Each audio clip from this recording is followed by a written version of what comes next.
explanation. They remain locked behind the doors of sealed ruins and buried archives,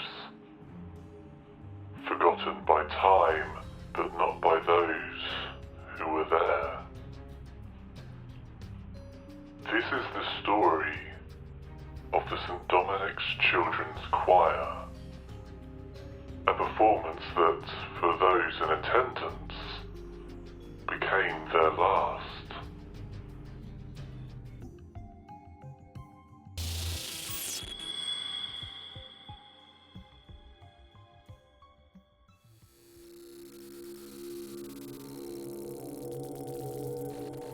April 1992.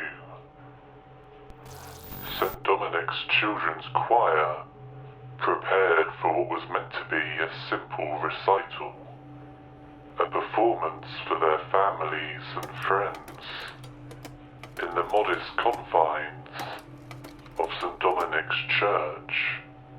By the end of the night, 53 people had vanished, and not a single one has ever been found.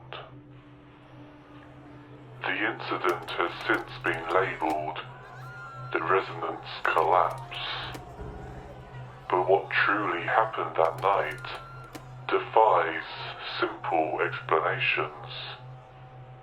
Witnesses described sounds that could not be human, vibrations that pierced the body, and sensations as though the air itself was alive. Researchers theorize the choir unintentionally created a perfect harmonic resonance, a frequency so precise it synchronized with the fault lines running beneath the church. Fringe scientists believe this frequency was no coincidence. Ancient records hint at similar anomalies dating back centuries, tied to unexplained collapses. In 1874, a village in northern Italy reported a church collapse during a choral mass. Survivors claimed the air became so dense that their voices seemed to twist and echo back in distorted, unrecognizable forms. There are even writings dating back to 1608, where a monastery in Spain was abandoned after an unexplained roaring sound consumed the building during an evening prayer service. The accounts share one disturbing detail. A sound described not as heard, but felt. Both events have since been labelled as consequences of localized seismic activity, earthquakes.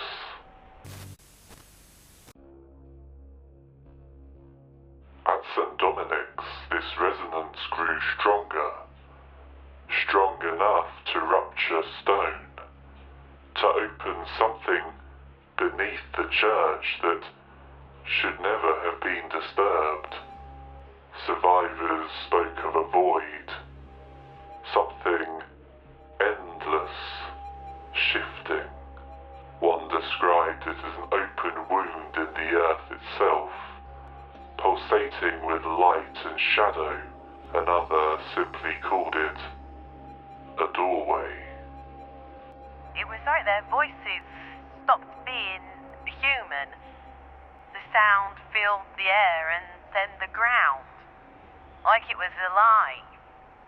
The walls started to shake and then the floor just gave way. It weren't just a sound, it was like alive. Like the air, it felt thick, like it was pressing in my chest, and pushing me towards the choir. I tried to turn away, but my body wouldn't move. It was like something was inside me, forcing me to watch what was happening.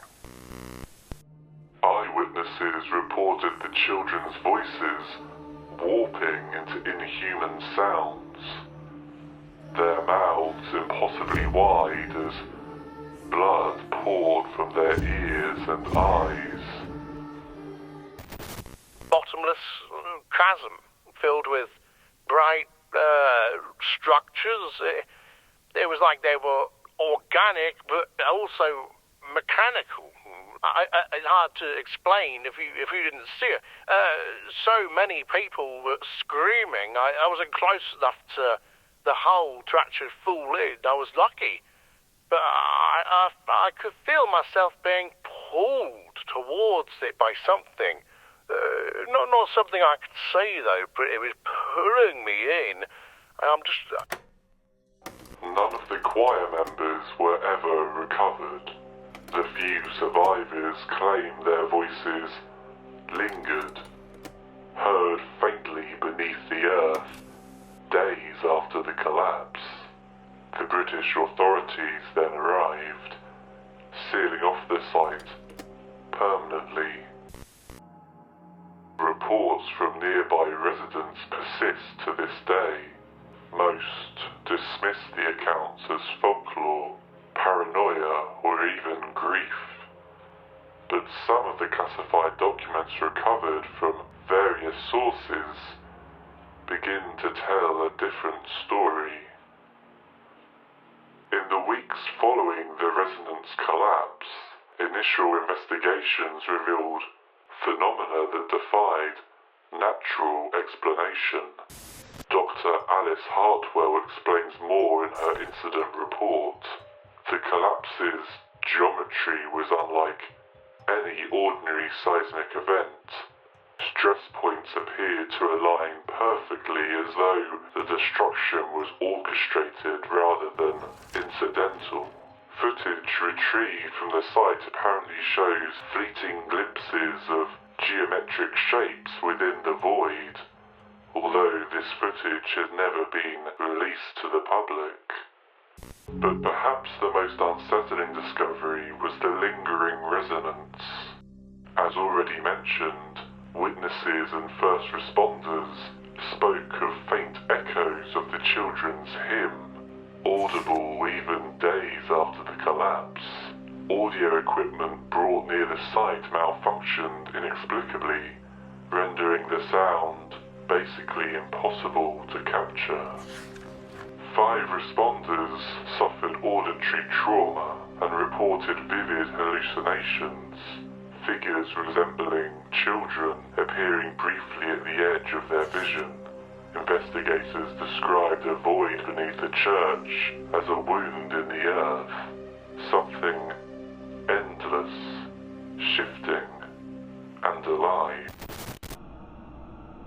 Years after the incident, the ruins of St. Dominic's Church remain sealed under strict government quarantine, yet reports from field agents continue to hint at activity within the site. This log from Lieutenant Marcus Green described faint, rhythmic tones, almost identical to the choir's hymn, detected deep within the collapse zone.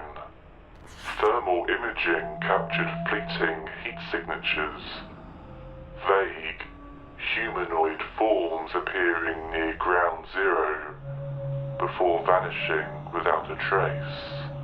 Even more chilling were the accounts from personnel stationed at the perimeter. One agent reported hearing a child's voice calling his name from within the sealed ruin, despite no living presence being detected. The most disturbing detail came in the form of graffiti scrawled across the site's barricades, reading, "It's not a ruin, it's a throat." To this day, government agencies monitor the site, grappling with the unanswered question, was the collapse an accident? Or was it the opening of something far more deliberate? The ruins of St. Dominic's remain sealed, hidden behind layers of concrete, fencing and red tape. Official records offer little insight, dismissing the collapse as a tragic accident, but the evidence, eyewitness accounts, classified documents, and the whispers of those who venture too close suggest something far more unsettling. And then we get a little bit closer. Will you tell me if you can hear this as well?